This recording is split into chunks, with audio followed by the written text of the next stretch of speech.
The two men murdered at the Pampon Kraal farm in Mkhondo, Mpumalanga last August were brutally tortured. That's evidence from the investigating officer in the murder case of Sifiso, Thwala and Musa, Nene at the Piet Retief Magistrate's Court in Mkhondo. The state says they were trying to fix a puncture when they were confronted by a group of farmers and their employees accusing them of stock theft. The 8 accused in the matter are applying for bail. eNCA Siphamandla Goge reports, and viewers are warned that the following content is rather disturbing. An emotional day at the Piet Retief Magistrate's Court in Mkhondo. The court continued to hear how Sifiso, Thwala and Musa, Nene were brutally assaulted from the night of the 9th of August till the early hours of the following day. There were 3 of them at the time of the incident, but Sifiso Thwala survived the ordeal and has since fled the area, fearing for his life. During his evidence in chief, the investigating officer, Warrant Officer Vugile Nhlapo, told the court how the trio was tortured, half naked, tied with cable ties.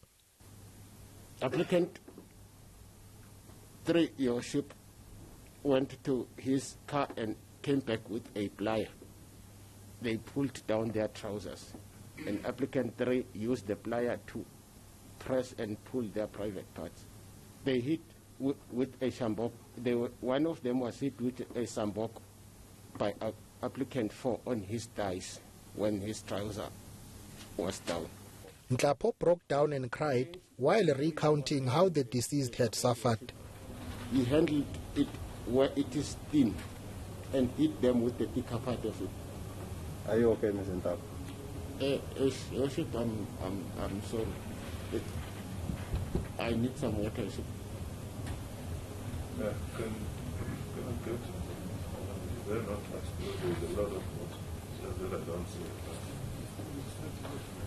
We should use the spotlight on right into his eye. I suppose he's extremely uncomfortable. Yeah, I think you are right.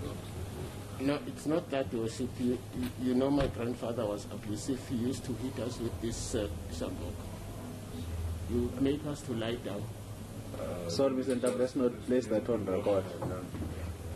Cross-examining Nhlapo, the defense lodged an application seeking the court to compel the state to furnish them with a case docket containing witness statements and post-mortem records for Thwala and Nene.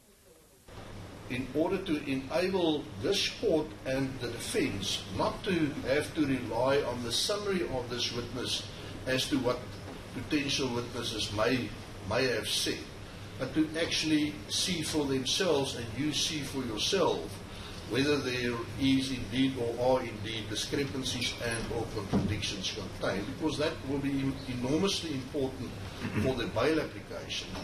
In the public gallery, Thwala's and Nene's family members were following proceedings closely. They got emotional when shocking details about their brother's torture were revealed in court. They've been doing this, and who are we that we will get justice? You know, nothing's going to happen. So finally, now they've been apprehended, and we hope that they will get sentenced. When we don't want them to get bail. The bail application hearing continues next week, Thursday and Friday. Siphamandla Goge, Mkhondo, Mpumalanga.